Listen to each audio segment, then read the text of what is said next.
Merci beaucoup Louis d'être avec nous aujourd'hui. Donc comme je t'expliquais, contexte pour nos étudiants de deuxième année assez porté sur l'oral, mais il y a aussi là, des étudiants de première année. Et donc l'idée est que tu vas te présenter déjà pour comprendre un peu mieux et comprendre un peu mieux le secteur dans lequel tu évolues, les questions que tu t'es posées au moment où tu as dû choisir ton secteur, sachant que du coup, ce qui avait été annoncé en termes de thématique de conférence, c'était impact, sens.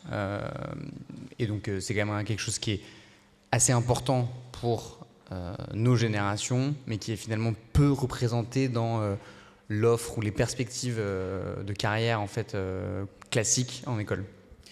Oui, merci Simon, bonjour à toutes et à tous. Donc moi je suis de la promotion de Simon, donc j'ai intégré HEC en septembre 2019. En arrivant sur le campus, moi rapidement j'ai quand même constaté quelque chose qui m'a un peu marqué et qui a fait que le sens, qui est un mot un peu galvaudé, donc vous allez sûrement entendre parler en école, pas mal de conférences tournent toujours autour de ça en école pour vous donner des superbes pistes et qui sonnent extrêmement creux quand les écoles essayent d'adresser ces thématiques-là. Globalement, on en sort avec pas beaucoup plus de perspectives avec les intervenants et les profils qui sont montrés en école. En tout cas, moi, c'est ce que j'ai ressenti.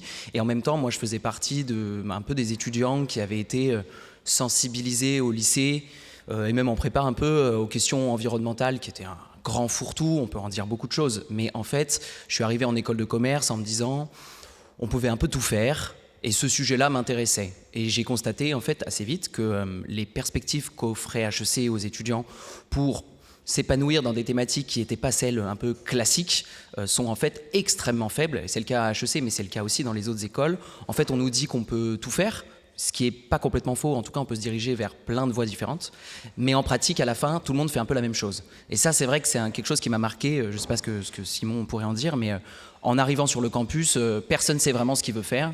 Et un an après, tout le monde postule au même stage très compétitif, où on a remplacé un peu la compétition qu'on a en prépa, qui est une saine compétition, on peut dire, par une nouvelle compétition pour aller vers les stages les plus cotés, parce que faute de mieux, faute d'autres perspectives, on se retrouve donc en finance à enchaîner les cases, les rounds d'entretien pour essayer d'avoir un stage. Et derrière, on se demande bien ce qu'on va faire de tout ça, mais en gros, soi-disant, ça nous formera pour plus tard. Et donc, moi, j'ai un peu, par esprit de contradiction peut-être, ou je sais pas, mais ce jeu-là m'a pas beaucoup plu. Et donc, moi, sur les thématiques écologiques, j'ai décidé plutôt de rejoindre le secteur public. Donc je sais que vous allez avoir des interventions sur le secteur public en tant que tel. Moi, en tout cas, je pense que c'est vraiment une voie qu'il ne faut jamais négliger et qui est très enrichissante. Les concours qu'on prépare pour les écoles de commerce ou au global, on apprend à être fort en concours. Les concours administratifs ne sont pas du tout beaucoup plus difficiles. Et l'expérience que vous accumulez en prépa, en fait, elle est tout à fait faisable pour ensuite s'orienter vers des concours administratifs qui sont en fait moins complexes, je trouve.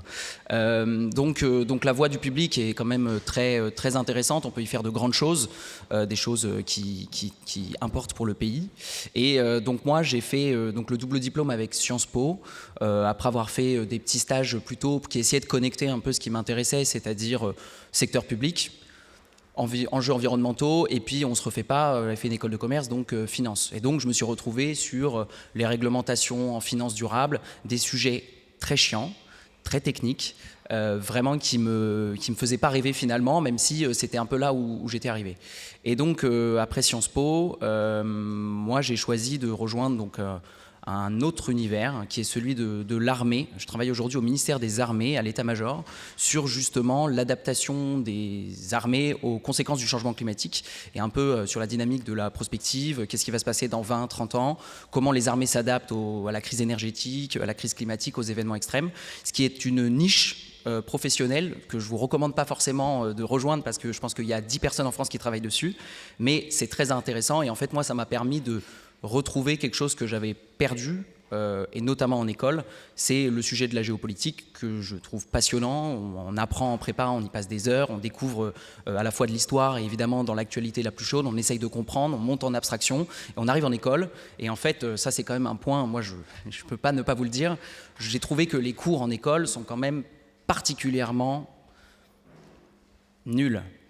Et en fait, on apprend des petites techniques. C'est pas inintéressant dans l'absolu, mais l'émulation qu'on a connue en prépa et qui est difficile, mais qui est quand même très enrichissante, où on sent un peu grandir et comprendre plus le monde, cette compréhension-là s'effondre.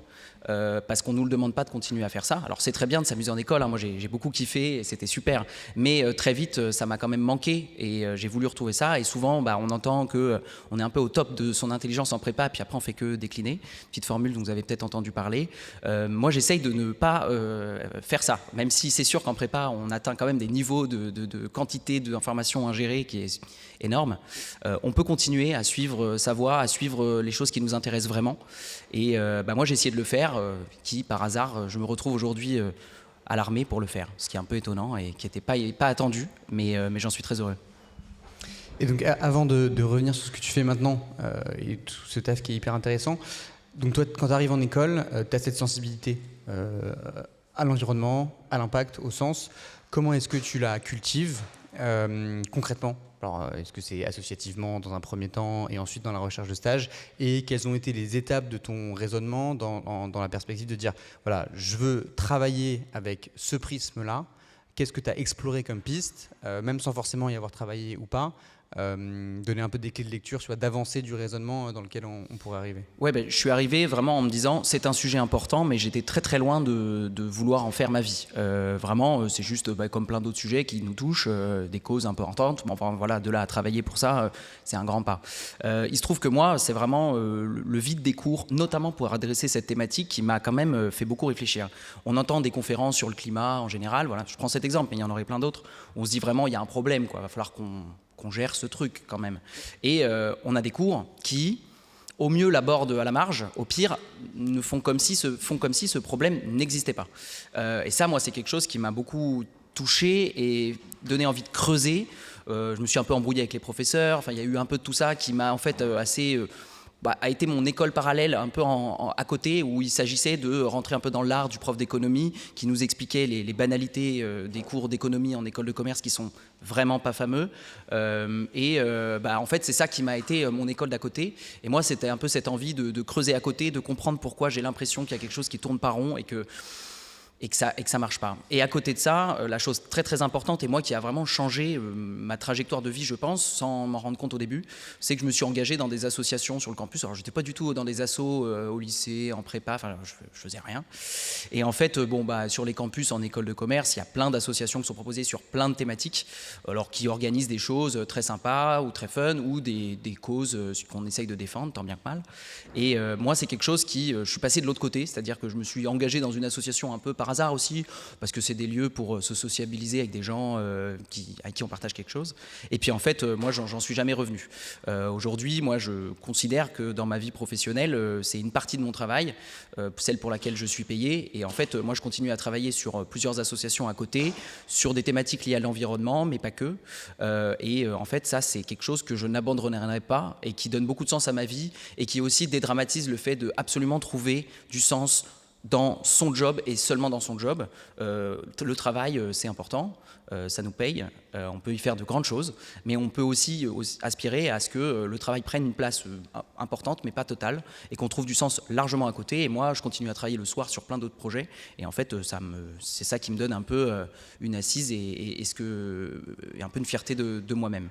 Donc les étapes sur le campus, moi, ça a vraiment été ça a été cet échange avec les professeurs. On essaye de ne pas perdre son esprit critique un peu dans l'autoroute que peuvent représenter la scolarité, et puis l'engagement associatif qui est quelque chose d'assez décisif et qui a été décisif pour moi. Ouais. Et donc très concrètement, c'est quoi? C'est quel asso? Parce que c'est vrai que pour le coup, tu soulignes quelque chose d'assez intéressant et important, c'est que l'univers associatif des écoles est en dissociation complète avec les vraies associations, loi 1901, qui existent, qui peuvent exister dans les campus, mais qui sont de l'engagement associatif après l'école, quoi. Et ça, c'est vrai que peu font le lien. En fait, autant il peut y avoir un engagement associatif très fort par certains en école et qui coupe totalement après avec ça. Et donc concrètement, qu'est-ce que tu faisais? Comment tu as trouvé ce sens? Et tu as commencé par t'entendre bien avec des gens et voir que tu étais un peu sur la même longueur d'onde. Et après, Qu'est-ce qui s'est passé? Comment ça t'as eu cette... Eh ben, c'était l'asso écolo, sans surprise, mais en fait moi je l'ai rejoint au milieu de plein d'autres assos parce que voilà, bon, le sujet m'intéressait, mais au milieu de plein d'autres choses. C'est là où je me suis senti le mieux et c'est là où j'ai rencontré les gens les plus intéressants. Et donc moi finalement voulant continuer dans ce sujet-là, je suis devenu président de l'asso ensuite et en fait on a fait beaucoup de choses qui touchaient vraiment, c'était pas juste d'organiser une conférence avec un climatologue, bon c'est sympa, il faut le faire, c'est rigolo, on modère des conférences, mais derrière c'est nous, le grand sujet qui nous a quand même pas mal occupé et qui a été important pour moi, ça a été celui de la réforme des cours qui a touché un peu dans la dynamique des écoles, il faut se transformer parce que les cours sont un peu dépassés à l'ancienne. Qu'est-ce qu'il s'agissait de dire ? Et sur notre sujet, qui était le sujet écologique, qu'est-ce qu'on proposait en fait comme nouveau contenu éventuel qu'il fallait intégrer, comme nouveau questionnement, comme nouveau type d'intervenant, etc. Moi, c'est quelque chose ça qui m'a occupé énormément de mon temps de scolarité. J'ai passé moins de temps à écouter les cours qu'à travailler pour les critiquer, quoi. Mais ce qui en fait est une forme de travail et de réflexion vraiment très riche. Voilà, donc ça, moi, ça a été quand même le cœur de mon engagement. Et puis, quand on quitte le campus, on quitte souvent aussi l'engagement associatif qu'on peut avoir sur le campus en tant qu'étudiant. Moi, c'est quelque chose que j'ai décidé de ne pas renoncer. Donc, on a essayé de créer des choses pour les alumni, par exemple, d'HEC qui voulaient continuer à se réunir sur ces thématiques-là. Bon, ça a un peu bidé, mais c'est pas grave. Là, j'ai un peu quitté aussi ce monde-là, c'est-à-dire que je ne vais pas faire tout mon engagement associatif de toute ma vie sur mon école de commerce il y a maintenant 5 ans. Mais voilà, moi, en tout cas, c'est vraiment quelque chose qui s'est fait progressivement et j'ai trouvé goût à essayer d'organiser des choses où on est en responsabilité directe, où on est, on est 4, on prend des décisions, ça avance. À 4, 5, 6, on peut faire des choses énormes quand on est motivé, bien organisé. Et ça, moi, c'est quelque chose que j'ai appris et que je ne lâcherai plus jamais. Donc aujourd'hui, je fais plein de projets différents. On a fondé un institut de sondage, on a fondé une asso sur les questions écologiques et sur les enjeux de décroissance. Enfin voilà, il se passe beaucoup de choses. Ces engagements s'arrêteront sans doute, j'en ferai d'autres. Mais ça m'a donné ce goût-là et je ne le lâcherai plus. Et donc toi, tu fais ce double diplôme avec Sciences Po, qui est très facilité par HEC, mais qui est possible dans plein d'autres écoles. Est-ce que pour toi, tu te dis, c'est une évidence que le service public et la chose publique, c'est ce qui m'attire, ou est-ce que par ce prisme de l'environnement et du sens, tu as quand même exploré d'autres pistes de l'entrepreneuriat à impact, des entreprises à mission, faire rentrer le loup dans la bergerie et se dire qu'en fait tu vas changer les choses de l'intérieur chez Carrefour ou chez Total, typiquement. Comment tu as exploré ça ou même quelle est ta vision sur l'exploration de tiens, je veux apporter du sens là-dedans et comment je le fais, quoi.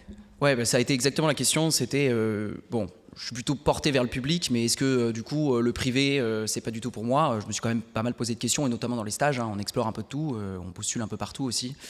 Mais fondamentalement, moi rapidement, je me suis dit non, le secteur privé c'est pas ce qui m'attire. En tout cas, c'est pas ce qui m'attirait. Je voulais voir ce que c'était que le service public, les politiques publiques, l'État. Voilà, je veux dire, c'est assez passionnant quand même d'ambitionner de piloter la politique macroéconomique de la France. C'est tout aussi passionnant que de travailler dans le privé à essayer d'optimiser quelque chose qui vise quand même à faire grossir une entreprise dans laquelle on peut croire, mais aussi qu'on peut pas forcément croire. Voilà. Après, il y avait la dynamique entrepreneuriale que je respecte, qui n'est pas celle qui est la mienne, parce que justement, je pense que moi, la dynamique entrepreneuriale qui me correspond, c'est vraiment celle de l'engagement associatif en parallèle, à côté. J'aspire pas forcément à en faire mon métier, c'est très lourd, très engageant, et justement, on se concentre uniquement sur une seule chose, qui n'est pas trop mon tempérament, qui va un peu dans tous les sens. Donc, je pense que c'était pas non plus la voie dans laquelle je me dirigeais, et donc le secteur public, un peu par élimination et puis par intérêt sur le fond, je me suis porté vers lui, en grande partie aussi parce que j'ambitionnais de passer les concours administratifs, chose que je vous recommande mais que je n'ai pas fait du tout parce que j'ai eu pas du tout le courage de me remettre dans la dynamique des concours, ce qui est totalement légitime, mais qui m'a convaincu de pas retenter cette superbe expérience des concours, mais voilà, donc j'ai un peu finalement éliminé en sachant ce qui me correspondait le plus. Et donc, question que je vais te poser de manière volontairement brutale, mais parce que c'est aussi le cas pour des entretiens de personnalité que les élèves vont passer. Pourquoi pas avoir fait Sciences Po directement ? Grande question, parce que j'avais pas pensé et oublié de postuler et pas suivi. Donc en fait, c'était pas un grand choix. Et d'ailleurs, moi, je suis allé en prépa commerciale sans trop savoir ce que c'était que l'école de commerce derrière. Parce que voilà, je venais d'une famille où les gens avaient fait une classe préparatoire, donc c'était une option vraiment possible. Moi, classiquement, l'hypocagne et la cagne me semblaient fort intéressants, mais en fait, bon, qu'est-ce qu'on en fait après, c'est une grande question. Et puis les prépas ingénieurs, très matheux, scientifiques, mais en fait, bon, j'avais un peu d'envie d'ouverture aussi, plus large sur d'autres thématiques. Et en fait, la prépa commerciale, elle est quand même formidable parce qu'on fait des maths, mais on fait aussi des humanités globales et on est un peu complet comme un gentilhomme du XVIe siècle, et c'est assez agréable, je trouve. Donc voilà, moi je suis un peu allé par hasard. Donc pourquoi Sciences Po Et qu'est-ce que tu conseillerais, disons, à un élève qui, défendrait un projet dans un entretien assez similaire à ça, c'est-à-dire la chose publique m'intéresse, l'environnement m'intéresse, j'ambitionne potentiellement, pourquoi pas, un double diplôme, à qui on pourrait rétorquer, mais d'accord, mais vous êtes bien mignon, mais là vous êtes à l'ESSEC. Pourquoi vous... Il faut être finaux, il faut dire qu'en école de commerce, on apprend quand même comment fonctionne le monde du privé et qu'il faut mettre à mal cette dichotomie entre le public et le privé et que c'est bien de bien maîtriser le secteur privé pour être dans le public. C'est ce que je dirais, je pense qu'ils en seraient contents. Après, voilà, bon, c'est un peu du pipeau, mais c'est pas grave. Oui, globalement, en fait, ce qu'on apprend aussi à Sciences Po, parce que du coup j'y suis passé, c'est pas non plus... ça reste très généraliste, c'est fort intéressant, mais on n'en ressort pas non plus tant expert du secteur public non plus. De toute façon, ce qu'on apprend en école, pour moi, est quand même pas le plus décisif professionnellement parlant. Le but, c'est de profiter de ça pour s'ouvrir, s'agrandir, mais à la fin, on peut rejoindre plein de choses avec plein d'écoles. Et s'ils disent ça à l'ESSEC, il faut trouver une petite pirouette. Et donc, avant de passer à ce que tu fais maintenant, il me reste 2 questions, moi. La première, c'est dans les gens que tu côtoyais, chez Esper, dans l'asso écolo d'HEC, est-ce que tu as d'autres exemples qui ne correspondent pas du tout à toi, ce que tu voulais faire, caractéristiques d'orientation et de choix, de décision, de début de carrière ou de perspective, qui ont quand même comme étoile polaire et comme boussole la cause environnementale, et qui n'ont pas du tout fait ce choix-là? Il y en a pas mal qui ont rejoint le public, mais c'est pas la majorité non plus. Il y en a qui se sont reconvertis vraiment plutôt vers l'ingénieur. C'est-à-dire il y a des doubles diplômes toujours qui existent avec des écoles d'ingénieurs, et ce qui est une voie aussi pour avoir un peu des compétences techniques, notamment sur l'énergie par exemple, qui est un gros sujet. Donc pas mal de gens sont sortis un peu du pur école de commerce pour faire les écoles d'ingénieurs en parallèle, ce qui est très bien. Il y en a pas mal qui se sont reconvertis aussi dans la recherche. En économie ou d'ailleurs sur d'autres choses, en biologie parfois. Enfin, on peut quand même un peu bifurquer. Il ne faut pas oublier qu'une école de commerce ouvre beaucoup de portes. Même si toutes ne sont pas si facilement ouvrables, en fait on peut quand même pas mal bouger, donc ça c'est tant mieux. Il y en a évidemment qui sont devenus agriculteurs, mais ça c'est pour un peu le folklore, mais c'est tout à fait possible aussi, ou agriculteurs, ou en tout cas dans l'agro-industrie, ou même dans le bio, dans des entreprises, des coopératives. Il y a quand même toute une panoplie de métiers auxquels en école de commerce, et notamment les plus cotés, on ne pense pas, et qui sont très utiles. On peut faire plein de choses avec tout ça, et les gens sont souvent très contents d'avoir des gens très diplômés à la tête bien faite pour aider dans des structures qui en seront très heureuses de vous accueillir. Donc voilà, il y a globalement, c'est un peu ça les dynamiques. Après, il y en a aussi qui ont voilà, j'ai un copain qui est youtubeur politique, c'est très bien aussi, donc plutôt l'angle journaliste. Et puis il y en a quand même pas mal qui ont rejoint des structures politiques ou associatives, responsables plaidoyer, enfin on peut imaginer quand même tout ça, qui sont des jobs très intenses, très sympas, où on bataille et on en est fier de ce qu'on fait. Voilà.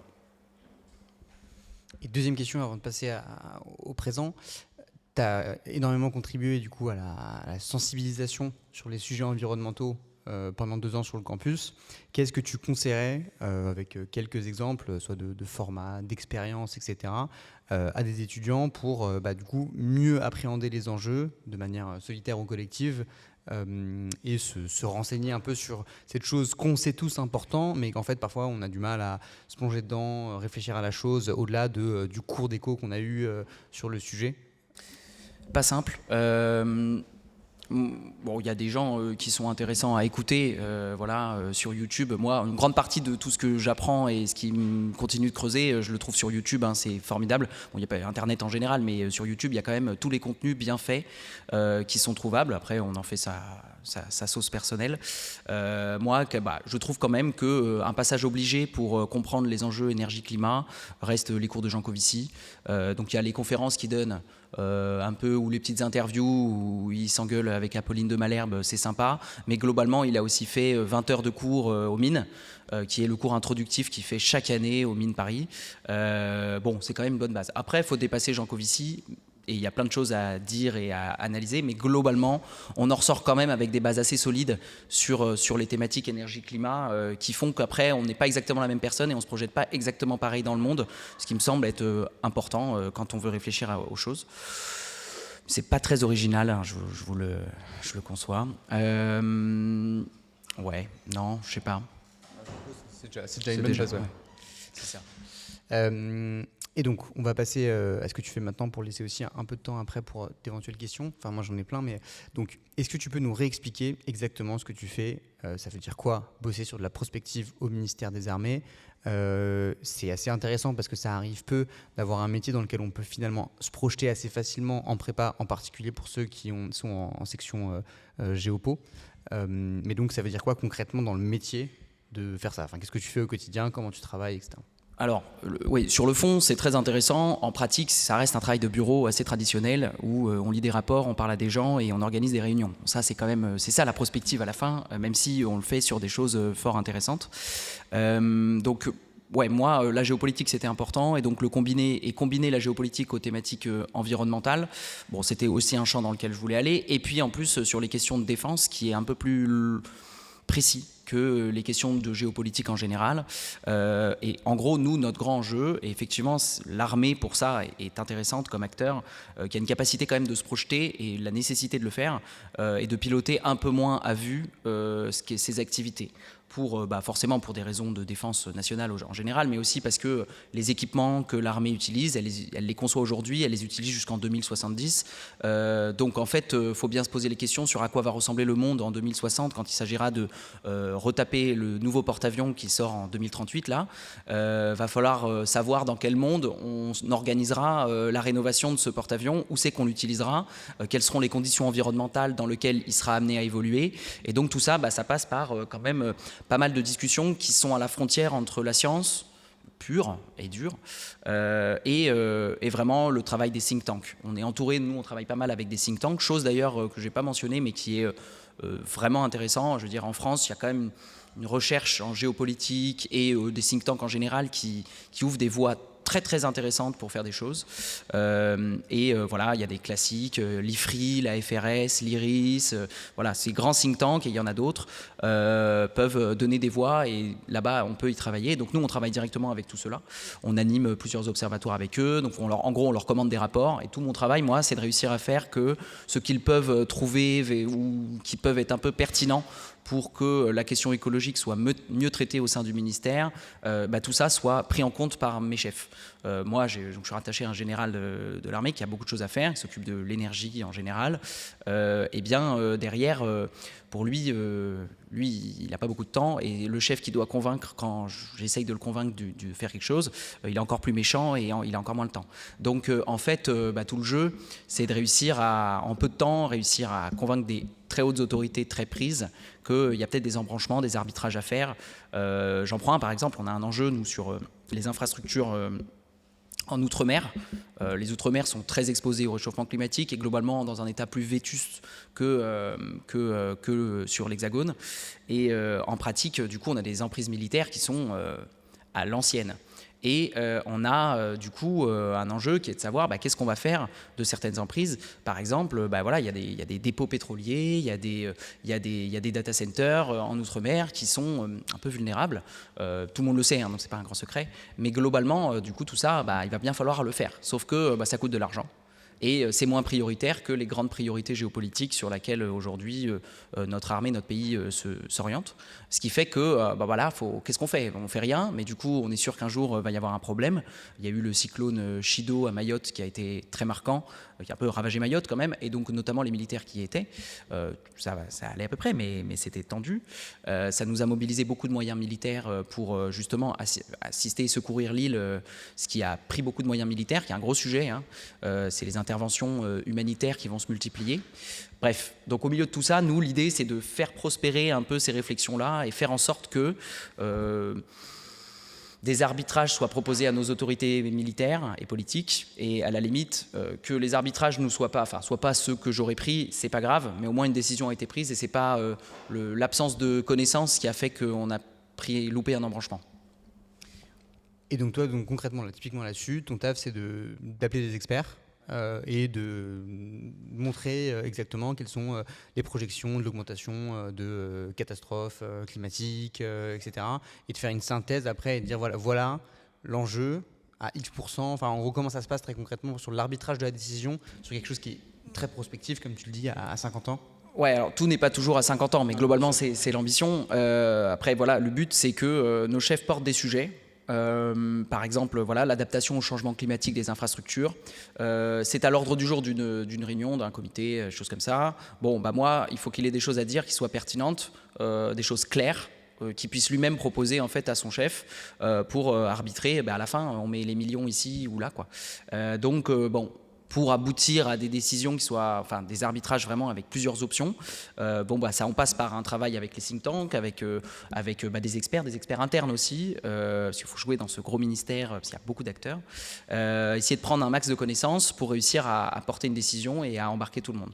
Donc ça passe quand même aussi par beaucoup de politique en interne, ce qui est un autre enjeu, parce qu'il y a la prospective, mais globalement, des postes comme ça, c'est beaucoup d'arbitrage interne et de discussions longues et parfois compliquées avec des acteurs. Voilà, donc concrètement, c'est un peu ça. Le but, moi, j'ai réussi mon coup quand mon chef a convaincu son chef et le grand chef, du coup, dit quelque chose que c'est moi qui avais écrit. Et là, je me dis, ah, c'est pas mal. Et ça arrive beaucoup, pas beaucoup, ça arrive assez? Ça arrive, mais ça arrive pas tout le temps. Les sujets environnementaux, écologiques ont été de plus en plus pris en compte par les armées, chose qui n'est pas très connue par le grand public. Notamment depuis 2020, il y a eu quand même beaucoup de choses qui ont été faites, et notamment parce qu'il y avait une crise énergétique assez forte en 2022, ce qui a fait que tout le monde a un peu perçu qu'il y avait quand même un problème. Et puis en même temps, en 2022, il s'est passé l'invasion russe en Ukraine, ce qui a, on va dire, quand même concentré l'attention qui était un peu ouverte du ministère des Armées, qui se posait beaucoup de questions sur, maintenant que la période d'intervention en Afrique était quand même en phase terminale, il s'agissait de savoir à quoi va servir le ministère des Armées, au-delà de dire la défense nationale, mais concrètement, quoi. Et donc là, à ce moment-là, une assez grande ouverture était présente au ministère sur c'est quoi les crises du futur, on pensait le temps long, etc.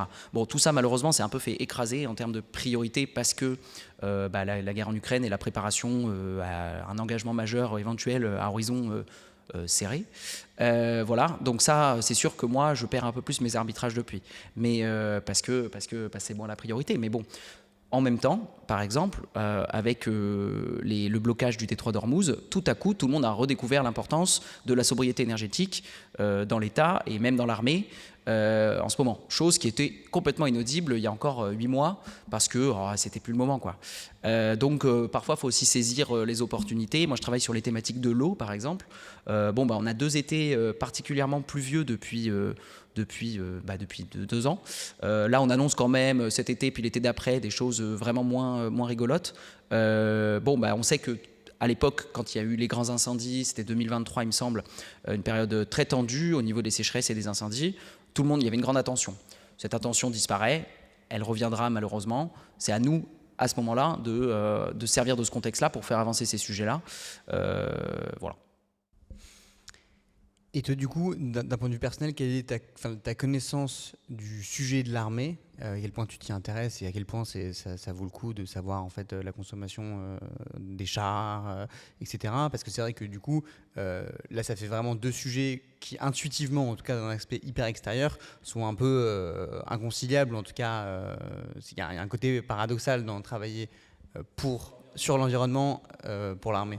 Bah, bien sûr, moi je me questionnais un peu sur qu'est-ce que je fais là-bas en fait, et quelques copains se questionnaient aussi, mais en fait c'est très intéressant parce que bon, il y a une opposition classique parce que l'image de l'armée c'est quand même pas une image de repère progressiste écolo, c'est vrai, mais c'est pas grave parce qu'en fait une fois qu'on dit écologie, on va tout de suite, tout le monde va penser on va me mettre des normes environnementales affreuses et on va m'empêcher de consommer mon carburant, c'est catastrophique. Oui, mais après très vite on peut quand même dépasser les sujets que j'évoquais sur les événements extrêmes, l'adaptation de nos équipements, justement oui, pas une réduction volontaire de notre consommation énergétique mais une réduction subie en fait parce que le carburant aujourd'hui arrive moins.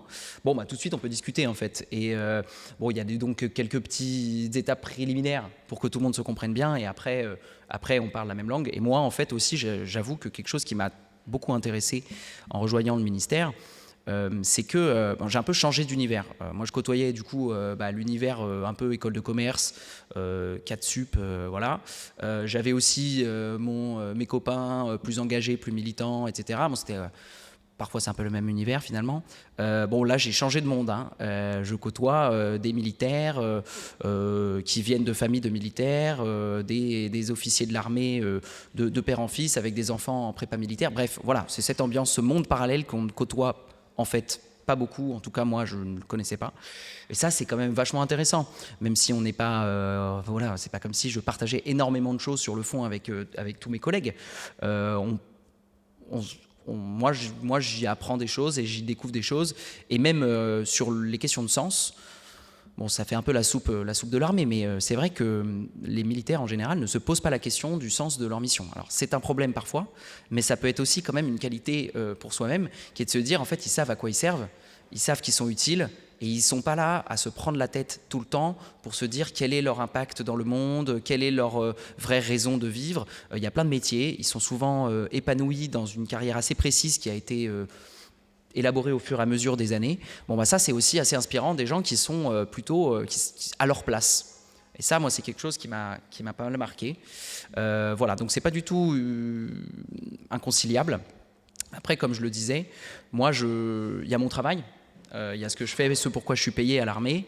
À côté de ça, je fais beaucoup de choses, et notamment justement à essayer de croiser les questions écologiques et les questions de défense. Ce serait quoi une armée qui s'adapte de manière sérieuse et concrète à la question écologique? Bref, ce serait quoi le plan idéal? Et ça, moi, ça m'intéresse énormément et je le fais en dehors de mes heures de boulot parce que ce que je peux y trouver ne plaira pas forcément à mes chefs, mais c'est pas grave. Voilà. Donc moi, ça m'enrichit, j'y ferai pas ma vie, mais je suis content d'y être passé et puis on verra bien ce que je ferai ensuite. Et est-ce qu'en revanche, en échangeant avec du coup ces personnes qui avaient des vues complètement différentes sur des sujets, et en particulier les sujets écologiques, toi, ça t'a fait remettre en perspective, ou en tout cas apporter un peu plus de contradiction à ce que tu pouvais défendre, et du coup fait dire, ah oui, c'est vrai que cet enjeu, il faut le prendre en compte, et du coup une forme de réalisme matérialiste sur des enjeux qui sont des enjeux pas forcément capitalistes ou autres, mais qui sont des enjeux qui ont du sens et qui sont importants, de défense nationale, et où on te dit, bah, en fait, t'es bien mignon avec ton sujet, mais là, en fait, il s'agit de la vie des gens de maintenant, quoi. Ouais. Bah, bon, après, je ne sais pas s'il y a beaucoup d'écolos qui défendent vraiment la fin de l'armée tout court, et en fait, je ne sais pas s'il y a pas grand monde qui défend de manière sérieuse ça. Donc, en fait, bon, il n'y a pas tant d'opposition. C'est juste qu'effectivement, on se dit, bon, l'armée, elle pourrait quand même moins polluer, par exemple, moins consommer de ressources. À quoi servent tous les milliards qu'on met dans l'armée? C'est un vrai sujet. Bon, pour être honnête, moi je trouve que parfois on peut se dire qu'on dépense pas très bien hein, dans l'enjeu militaire, et investir pour investir n'est pas forcément le plus pertinent. Mais bon voilà, ça me fait réfléchir. Je dirais pas que j'ai tant changé de vision, mais c'est sûr que je l'ai affiné à la compréhension des enjeux militaires et du budget de l'armée et où va l'argent dans l'armée, dans beaucoup de choses. Bon bah c'est très intéressant de creuser là-dessus. Et je reviens sur ce que tu disais juste avant, sur le sens qui est un truc qui, quand on est en prépa, en vrai, on se pose pas du tout la question, ou un peu, mais de manière très éloignée. Début d'école, c'est pas non plus trop le cas, mais anticipons un tout petit peu ici, c'est quand même quelque chose une réflexion qui est très vite assez partagée dès la première recherche de stage et en particulier surtout sur la fin et le côté un peu abyssal de se dire bon bah voilà, maintenant je vais signer un CDI, ça veut dire que c'est ça ma vie. Il n'y a plus d'étapes après. Enfin, c'est genre là j'ai un CDI jusqu'à ma retraite. Donc tu évoquais cette perspective du côté des militaires. Tu as donné un tout petit peu toi, ton avis sur la question juste avant, et avec ce qui est hyper intéressant aussi le fait de dire que le sens ne se trouve pas forcément que dans le travail, il ne faut pas mettre une pression exacerbée sur le travail. Dans ce que tu as pu voir, selon toi, c'est quoi les grands enjeux et les grands défauts de cette recherche de sens, ou comment est-ce que tu synthétiserais pour quelqu'un qui du coup a passé les concours il y a maintenant 7 ans, le chemin que tu as fait ou que tu as pu voir avec tous les défauts, les gens qui cherchent encore, voilà, de ta perspective avec du coup l'univers associatif, l'univers de gens qui pour le coup ont une importance exacerbée à cette problématique-là, mais ça ne veut pas forcément dire qu'ils ont trouvé la solution non plus. C'est ça. Oui, bon, comme je disais au tout début, on va vous parler pas mal de sens, de leadership, de management responsable, enfin des termes assez fleuris qui veulent jamais dire grand-chose. Le but, moi, ce que je trouve, c'est vraiment de se dire bon, bah, de quoi je pourrais être fier un peu plus tard, parce que souvent on ne le sait pas. Et donc, faute de réflexions qui viennent vraiment de soi-même, parce qu'on est un peu perdu en école de commerce, en fait, ce qu'on nous propose comme avenir est quand même pas toujours très fun, même si on peut gagner pas mal d'argent, et ça, c'est très sympa. Mais en fait, à quoi ça va servir d'ici 5-10 ans ensuite est-ce que ça va vraiment être ça, notre vie, de faire du conseil avec des horaires énormes, de la finance un peu abstraite, mais avec des horaires énormes, en étant bien payé, mais tout ça pour faire quoi? Et en fait, oui, moi, ce que je pourrais, là où j'ai trouvé le sens, c'est quand même de refuser cette compétition un peu malsaine. Ou en tout cas, si on l'amène et qu'on veut les stages les plus compétitifs, les plus valorisés, on sait pourquoi on le fait. Et c'est OK. Mais on ne le fait pas par défaut, par dépit, parce que faute de mieux, parce qu'on verra plus tard, au moins j'apprendrai des choses grâce à ces expériences, choses qu'on s'est tous dit à un moment. C'est formateur, malgré tout, le conseil, parce qu'on apprend à faire des super PowerPoint. Comme ça, ensuite, dans ma vraie vie autre, je saurais faire des super PowerPoint. Mais peut-être que la vie, c'est pas de faire des super PowerPoint. C'est pas grave s'ils sont moches. Voilà, en tout cas, si on veut mener cette petite compétition, qui est assez, je veux dire, je sais pas pour cracher dans la soupe, mais si on le fait, on doit savoir pourquoi le faire, et on doit toujours quand même se dire, à la fin, dans 5-10 ans, l'école de commerce m'a ouvert des portes, lesquelles j'aurais été fier de saisir, parce que si c'est pour saisir celle que tout le monde a saisie, finalement, à quoi bon faire tout ça, quoi. Donc voilà, moi c'est un peu ça, et ce qui m'a marqué, je sais, quand je réfléchissais un peu à ce que je pouvais vous dire, vraiment moi j'en suis arrivé à me dire, en fait moi je trouve plus de sens, mon travail m'intéresse, c'est intéressant, mais je fais d'autres choses à côté, et c'est ça qui compte. Et donc maintenant mon travail, en fait, il est à sa juste place. Il me paye, c'est intéressant. C'est même sur mes sujets, donc en fait c'est pas si mal. C'est pas non plus un job alimentaire, mais bon, le sens réel de tout ça, je le trouve plutôt tard le soir quand j'ai le temps. Et en fait, terminer tôt, c'est un luxe énorme. Qui est assez déterminant pour pouvoir faire autre chose de sa vie. Donc ça, moi, c'est quelque chose qui, je sais pas forcément, je l'avais en tête, mais en fait, maintenant, j'en suis convaincu, et un job très très prenant qui me prendrait beaucoup d'heures, faudrait vraiment qu'il soit particulièrement banger. Voilà. Et tu évoques un sujet important qui est celui de la rémunération. Aujourd'hui, une école de commerce en HEC, ça coûte plus de 70 000 €, hors frais de vie et hors prépa. Est-ce que c'est possible de se dire, bon bah voilà, l'environnement c'est important pour moi, mais bon, à un moment, faut rembourser mon prêt, faut vivre, etc. Je peux me dire qu'il y a un monde où je peux concilier les deux. Je sais qu'il y a moi j'ai vu beaucoup de gens réfléchir à un terme que je trouve hyper flou, mais qui est la finance verte, et dans lequel il y a beaucoup de réalités et beaucoup de choses, mais tu peux peut-être nous en dire un peu plus là-dessus. Est-ce que c'est possible de se dire, en fait non, j'ai envie de concilier les deux, genre matériellement, voilà, c'est aussi très bourgeois et hors sol de se dire qu'en fait, parfois, il faut faire une croix sur le salaire pour ses idéaux, etc. Mais parfois, on peut pas, quoi. Ouais, bah c'est une très bonne question. Moi j'ai un prêt, alors bah, c'était pas 70 000 il y a quelques années, mais donc je rembourse ce prêt. Je vis à Paris et je vis bien. Et pourtant je travaille dans le secteur public et c'est ok. Juste, il est vrai que par exemple je mets pas d'argent de côté pour la suite de ma vie. C'est un choix. Tant que je rembourse mon prêt, je rembourse mon prêt. Je vis très bien et je m'interdis rien, mais du coup c'est vrai que j'ai quand même un niveau de vie qui est un peu inférieur à ceux de certains camarades de notre promotion qui sont allés rapidement dans des jobs, sont montés un peu dans la hiérarchie et gagnent très bien leur vie aujourd'hui. Bon, c'est un arbitrage à faire, moi je peux le faire et franchement c'est pas un renoncement et un sacrifice ultime. En revanche, c'est vrai qu'avec l'inflation des frais de scolarité, là, je commence quand même à me dire qu'à un moment ça va être chaud. Donc je vous recommande, en tout cas à HEC, Eloïc Perrache refuse avec la plus grande constance de faire des apprentissages et des alternances qui permettent en fait d'alléger au moins un peu le coût de la scolarité. Dans les autres écoles, c'est plutôt de plus en plus banalisé, je pense, j'ai l'impression. Voilà, c'est quand même une porte qui libère beaucoup de choses parce qu'au début, on se dit on va faire un prêt. Moi, c'est une expérience que j'avais pas forcément réfléchi. Voilà, moi, j'ai fait mon prêt, la scolarité, ça s'est très bien passé.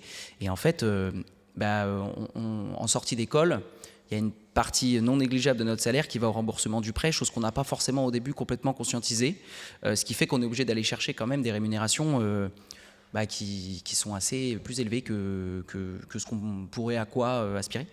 Donc voilà, donc ça c'est quand même un peu compliqué. J'avoue qu'il va falloir faire baisser ses frais de scolarité à HEC, hein. Il va falloir faire quelque chose. Hein. Ce 70 000, là, ça va être combien dans quelques années on se questionne. Hein. Je pense que ça peut monter jusqu'à 100. Qu'est-ce que tu penses de ce terme de finance verte J'ai littéralement fait mes stages dessus au début en me disant c'était très bien parce que finance verte côté public, donc plutôt réglementation, je me disais ça c'est l'avenir de l'humanité quoi. J'en suis revenu parce que moi fondamentalement le sujet financier m'intéressait pas tant, donc c'est aussi pour ça que j'ai pas prolongé dans cette voie. Après, il faut être honnête sur ce que est vraiment la finance durable. C'est en grande partie du greenwashing, et tout le monde le sait en fait. Même si se pose quand même la question de réorienter les flux financiers vers des activités vertes, ça c'est réel. Sauf qu'en pratique, ce qui est fait aujourd'hui, et les modalités qui sont mises en place pour soi-disant le faire, sont quand même très très petites et très très mineures. Et le jour où ça coûte plus cher d'investir dans le vert que dans le pas vert, les règles et les normes sautent. Et c'est ce qui s'est passé en Europe récemment, où toutes les réglementations en matière de finances durables, au moment où elles allaient être mises en place et en fait peut-être avoir quand même un peu d'impact, Friedrich Merz et notre gouvernement ont fait sauter ces normes. Parce que c'est quand même un peu emmerdant de se transformer industriellement. Voilà. Donc faut être assez lucide là-dessus. Après, à l'avenir, il s'agira bien quand même de sûrement réformer notre système financier. Voilà. Donc il y aura des choses à faire. Aujourd'hui et maintenant, je ne dirais pas que c'est un compromis entre le sens et la rémunération, ou en tout cas des postes à ses côtés, parce qu'en termes de sens, on constate assez rapidement que ça ne fait pas le job, selon moi, mais il pourrait y avoir un avis différent, bien sûr. Alors moi j'ai plein d'autres questions qui sont de plus en plus précises parce qu'on a quand même fait les gros enjeux massifs que je voulais absolument aborder avec toi. Est-ce qu'il y a des questions déjà des étudiants, parce que c'est quand même le principal? Ouais, juste ça. Moi, j'en ai une bonjour. Vous avez évoqué Jean-Claude au début. Moi, je m'étais un peu renseigné dessus, et notamment sur sa vision du nucléaire en France. Quel est votre avis là-dessus au niveau de la souveraineté, et aussi sur la question européenne des systèmes de revente de l'électricité? Technique. Oui, sur le nucléaire, ouais. La position de Jean Covici, elle est claire, hein, c'est que le nucléaire est une énergie, une manière de produire de l'électricité qui est quand même décarbonée, ce qui est vrai, ce qui permet justement en période de transition de réduire sûrement notre production électrique.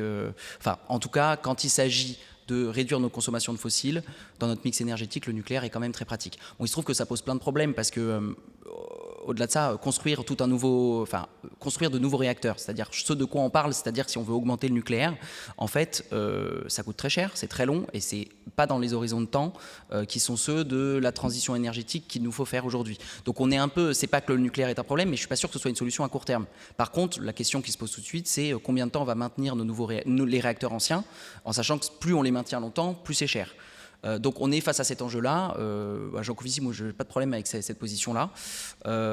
Après le nucléaire a quand même plein d'avantages pour le pays et nous permet quand même d'encaisser plein de problèmes que les autres ont et nous moins. Voilà. Sur le marché européen de l'électricité, c'est à la frontière de... Peut-être juste pour tout le monde, parce que Jancovici, c'est pas forcément... Enfin, une fois qu'on le connaît, on le connaît bien parce qu'il est assez mémorable, mais il y avait historiquement une opposition entre Jancovici et ce qu'il disait comme les écolos, parce qu'en fait, historiquement, dans les années 70-80, le mouvement écologique était très contre, en tout cas positionné en tant que parti contre le nucléaire pour plein d'enjeux, notamment les déchets, les centrales, et puis en plus il y avait eu quand même des récents événements dans ce siècle qui avaient fait qu'il y avait quand même des raisons de pouvoir jeter la pierre sur le nucléaire. Et Jancovici a depuis toujours défendu la position du nucléaire en disant c'est la seule solution, c'est la seule solution. Et là, le cours de la construction un peu du récit écologique lui donne quand même raison récemment. Et je pense que pour tous ceux, notamment en deuxième année, c'est vraiment un sujet sur la thématique qui pouvait être abordée en entretien ou en géopo vraiment central, sur lequel il faut avoir un avis et sur lequel il faut être aussi au courant des nouveaux types de centrales annoncés par Emmanuel Macron en 2024, que vous connaissez peut-être, mais sur les enjeux attenants en termes de savoir-faire qui s'est potentiellement perdu, etc. Donc juste petite parenthèse, mais je rebondis là-dessus. C'est ça, ouais. Défendre le nucléaire, en fait, c'est pas très compliqué. Par contre, concrètement, dire ce qu'on va faire sur le nucléaire, c'est pas si simple. Parce que, voilà, c'est vraiment construire de nouveaux réacteurs, c'est reconstruire une filière industrielle hyper technique qui n'arrivera pas avant 2040. Donc, pour nos objectifs de transition énergétique, de réduction de nos émissions au global, en fait, ça le fait pas en termes de temporalité. Ce qui ne veut pas dire qu'il faut pas le faire. Donc, bon, le nucléaire, et juste dire le nucléaire, en fait, ça résout pas beaucoup nos problèmes d'aujourd'hui et maintenant. Parce que voilà, c'est long et c'est lourd. Sur le marché européen de l'électricité, ta deuxième question, enjeu assez technique sur lequel le ministère des Armées, en tout cas moi, j'ai pas de position institutionnelle, c'est pas notre rôle d'ailleurs. Bon, tout le monde a bien compris que le marché européen de l'électricité est pas la chose qui favorise le plus les intérêts français. En tout cas à court terme, financier. En revanche, c'est quand même un enjeu de solidarité et d'intégration européenne assez important. Et la France, avec le nucléaire notamment, est quand même un peu le cœur de l'architecture électrique du continent. Donc voilà, en sortir, c'est peut-être un peu jeter sous le bus tout le monde, en sachant que c'est pas très rentable d'y rester non plus. Voilà, au mieux, je n'irai pas beaucoup plus loin, parce qu'après on peut ouvrir plein de sujets. Je reprends juste la question. On a évoqué une forme de compétition malsaine qui, dans la continuité de la prépa, est pour les stages et les rémunérations. Est-ce que, quand on pose la question à ces gens-là, est-ce qu'ils sont lucides sur ça? Et quand on leur demande s'ils font ça pour autre chose que la rémunération, qu'est-ce qu'ils répondent? Oui. Bon, on va pas se cacher, c'est souvent pour ça. Moi, si quelqu'un dit pas du tout, ça m'étonne. En revanche, je suis pas sûr que ce soit que pour ça. En fait, c'est vraiment, je dis que c'est malsain parce qu'en fait, c'est un peu imposé cette compétition sur ces nouveaux stages, parce que c'est un peu la voie classique, la voie royale, la voie cotée, la voie qu'ont fait ceux d'avant, la voie des carrières fer qu'on nous montre en école. Bref, tout ce qui est valorisé, c'est ça. Et donc, c'est pas nécessairement seulement parce que c'est très rémunéré, mais c'est aussi parce que c'est ce qu'il faut, quoi. C'est ce qu'on fait, c'est ce vers quoi tout le monde va discuter. Et si toi, tu arrives avec d'autres choses, tu es quand même un peu à côté de la plaque, quoi. Donc, je dirais presque que c'est aussi un peu un effet de groupe global que purement la rémunération, même si, bien sûr, c'est pas un hasard que ce soit ces secteurs-là qui soient aujourd'hui les plus valorisés, même si c'est sûrement en train de changer avec l'entrepreneuriat, avec l'intelligence artificielle dans ces métiers qui va quand même faire dur, le conseil va pas très bien, donc ça va évoluer tout ça. Bon, après ce sera peut-être d'autres secteurs et ce sera la même histoire, hein. Donc à la fin, c'est pas forcément ces secteurs en tant que tels qui sont un problème. Je me permets juste de compléter un tout petit peu ça parce que moi typiquement c'était mon cas. Au sens où je pense que par définition, dans le top 5 des écoles de commerce, tu mets des gens qui ont fait 2 ans de prépa, qui donc ont un esprit compétitif d'une manière ou d'une autre, et la volonté de performer, et de performer notamment pour ce que confère l'école, à savoir du statut social. Et donc après, la compétition va juste se transférer. Donc tu vas arriver en école, ça va être un transfert notamment sur l'accès aux associations, ou à différentes choses conférant toute forme de pouvoir, entre guillemets, ou de statut pour les pairs. Et après, vient le moment, en particulier dans des écoles comme HEC, ce qui est un peu différent et ce qui n'est pas forcément le cas dans d'autres, où la recherche de stage se fait en même temps pour tout le monde. Typiquement, ce n'est pas le cas à l'ESSEC, où comme chacun choisit son rythme de scolarité, les questionnements sont un peu plus au rythme de chacun. Mais le fait que tout le monde choisisse en même temps la chose et que les premiers stages pour lesquels il faut se positionner le plus en amont, ce soit ceux de finance conseil, parce que c'est comme ça que les process sont faits, font qu'il y a un peu une forme de FOMO ou de volonté de se dire que c'est ça. Et après, les gens disent rarement « je le fais pour l'argent », mais ils sont très contents de gagner beaucoup. Ils vont effectivement donner des arguments qui sont parfois vrais, mais parfois fallacieux, au sens où ils vont avoir plein de désagréments dans leur travail, mais ils vont dire en même temps, je suis entouré de gens hyper intelligents, j'avance vite, j'apprends beaucoup de choses, etc. Quand tu leur poses la question. Et du coup, moi typiquement, c'est ce que j'ai fait, j'étais arrivé à HEC, et vous avez vu, on a fait une conférence sur les métiers de la banque. Maintenant, j'ai absolument rien contre, mais où on m'avait dit la banque et la finance sont une deuxième prépa, parce que tu travailles beaucoup, tu apprends beaucoup de choses, etc. C'était absolument faux. Alors, il y a des similitudes, notamment sur le volume de travail, qui est largement supérieur à la pire semaine d'un préparationnaire, vraiment. Mais en revanche, dans les tâches et dans ce qu'on fait, c'est pas du tout la même chose. Donc en fait, il faut différencier le métier de la banque et le métier de banquier. Et ce que vous avez exposé la dernière fois, Pierre-Henri Chapaz, sur son métier qui est absolument passionnant, et le métier de stagiaire, d'analyste ou du début de la chaîne, qui est une forme de paiement. On paie ses années sur l'autel d'un avenir qui pour le coup est un métier après de relationnel, de position, et où on peut en fait finalement faire des choses très comparables, d'analyse géopolitique sur comment vont évoluer telle ou telle chose, parce qu'en fait c'est des deals sur des grandes boîtes, quoi. Mais du coup pour être passé par là, je me permets juste de compléter ça. Est-ce qu'il y a d'autres questions? J'en ai pour Louis, mais ouais, je reprends juste la question. Est-ce qu'il y a une place pour l'international dans un parcours comme le tien, tourné vers l'environnement et donc par l'armée sur la France, puisque l'international est quand même une valeur cardinale de ce que promeuvent les écoles de commerce? Alors, je peux que parler pour moi. Moi, c'est pas quelque chose que j'ai particulièrement cherché. J'ai fait un échange à l'international, c'était super. J'en suis revenu et c'est super. Et moi, j'ai prévu de travailler en France. Je sais pas trop pourquoi, mais parce que voilà, je me vois pas forcément travailler à l'étranger. Ma vie est là, quoi. Après, oui, les écoles de commerce ouvrent à tout ça par les échanges, c'est très sympa à faire. Et moi aujourd'hui, ouais, je dirais que faut profiter de ces opportunités. Faut aller loin. Surtout quand on l'a pas fait beaucoup. Bon, après de là à vivre à l'international, bon, moi c'est pas ce que j'ai choisi.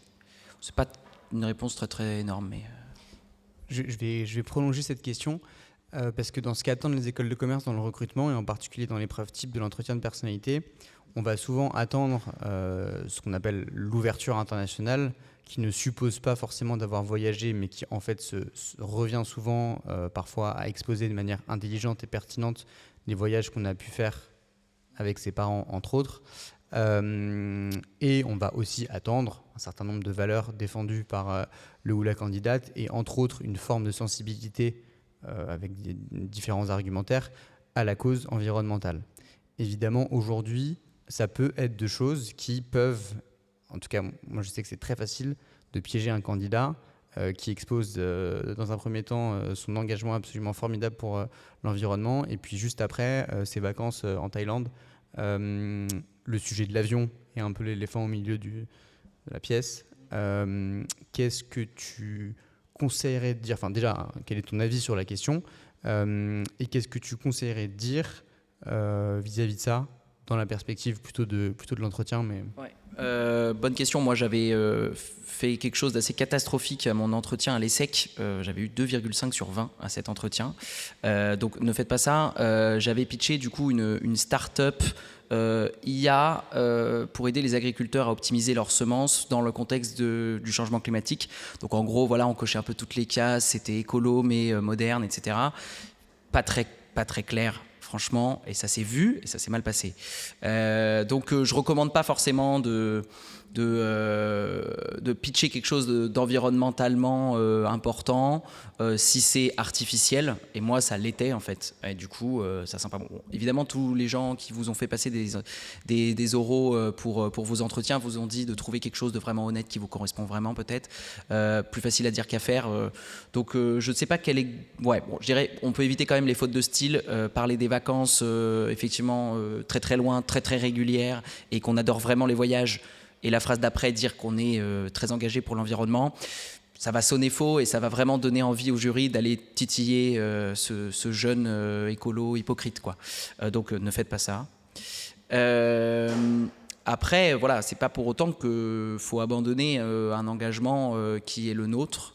Moi, je trouve, c'est comme j'ai fait passer pas mal d'entretiens aussi dans ma prépa. En fait, les gens qui ont quand même une idée en tête un peu précise, ça se voit. Et ça finit par se voir. Ce sera toujours un peu trop flou, ce sera évidemment toujours pas parfait, mais en fait ça se ressent.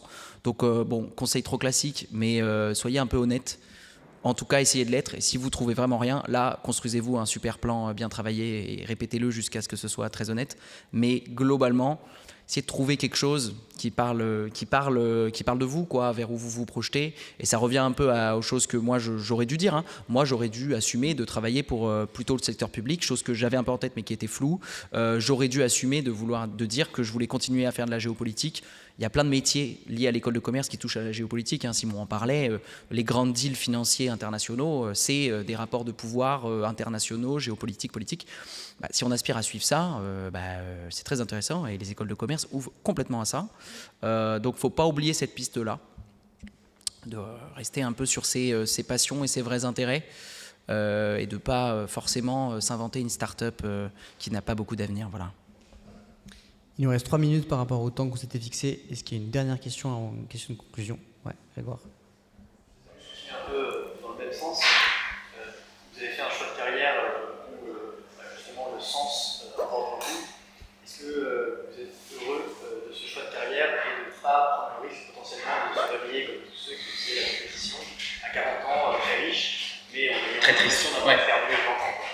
Oui, moi je suis très heureux. Alors, évidemment, j'allais pas dire l'inverse, mais globalement, non, mais moi ça me plaît beaucoup. Je m'éclate un peu à mon boulot, et même si en fait, c'est ce que je disais, même quand mon boulot est parfois un peu chiant, ou c'est un peu la défaite, et puis l'administration française a ses défauts que je vous ai pas développés, mais voilà, vous les imaginez. Bon, tout ça existe.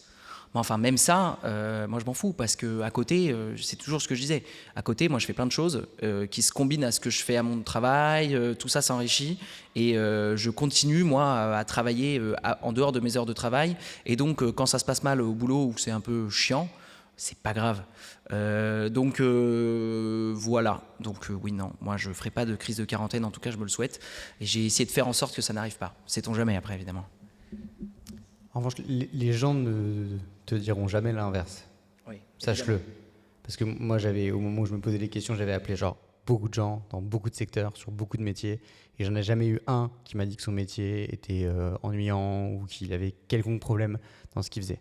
Les gens perdent quand ils t'échangent et quand ils ne se connaissent pas, en particulier là devant une audience, mais juste pour indiquer, parce que c'est hyper important. Mais c'est hyper important parce que c'est hyper important de poser la question, mais sache ne pas écouter la réponse non plus. Parce que en gros, non mais c'est vrai, faut écouter tout le monde, et c'est aussi pour ça que on fait venir demain le sport, le luxe, etc. C'est aussi pour vous montrer tout ce qui est possible, et après il faut juste que parmi les justifications que les gens donnent sur pourquoi est-ce qu'ils font ça, enfin ils sont contents de faire ce qu'ils font, laquelle te parle le plus. Mais en tout cas, je sais que les gens vont toujours donner une justification à ce qu'ils font, parce que sinon ça fait partie de leur récit personnel qui se racontent aussi même en premier lieu à eux-mêmes, hein. C'est pas forcément un mensonge éhonté. Dernière question. Quand on a évoqué le cadre international, vous avez dit que vous souhaitiez vraiment rester en France et agir dans le cadre français. On sait qu'aujourd'hui, 56% des missions sont réalisées par 3 pays, Chine, Inde et États-Unis. Est-ce que c'est pas justement c'est contradictoire de ne pas vouloir avoir un impact plus international? Oui, Oui, mais je ne vais pas aller piloter la politique chinoise, ni même celle de Donald Trump, ça va être un peu complexe. Donc je fais ce que je peux là où je suis et là où j'ai des leviers en fait, même si effectivement tu soulignes un point fort pertinent. La question c'est de savoir comment on peut les faire changer éventuellement et de se donner les moyens de le faire et pas du coup d'utiliser ça comme excuse en sachant qu'il y a plein de choses à dire sur le rôle de la France et de l'économie française et de l'Europe dans l'état du monde au global. Donc on a une part de responsabilité et puis on fait ce qu'on peut là où on peut. Voilà, j'ai pas ma carte au Parti communiste chinois, donc malheureusement je peux pas. Merci beaucoup Louis pour ton temps. C'était un super échange. Et à la prochaine. Enfin, on arrête maintenant parce que Louis a une réunion, donc on coupe un peu sharp. Mais j'ai laissé 2-3 minutes de battement avant qu'il doit vraiment filer si vous avez une question à lui poser en individuel. Mais merci vraiment pour ton temps, c'était un super échange. Merci pour l'invitation et puis si vous avez des questions pour prolonger la discussion après, Simon pourra vous filer mon contact si ça vous intéresse, sur notamment les métiers de la géopolitique, chose que moi je ne connaissais pas avant de me retrouver dans ce monde-là, au-delà des enjeux de sens dont on a parlé, hein, si vous voulez en discuter c'est ok, mais sur vraiment les métiers de la géopolitique, c'est assez niche en France, mais c'est fort intéressant. Voilà. Merci.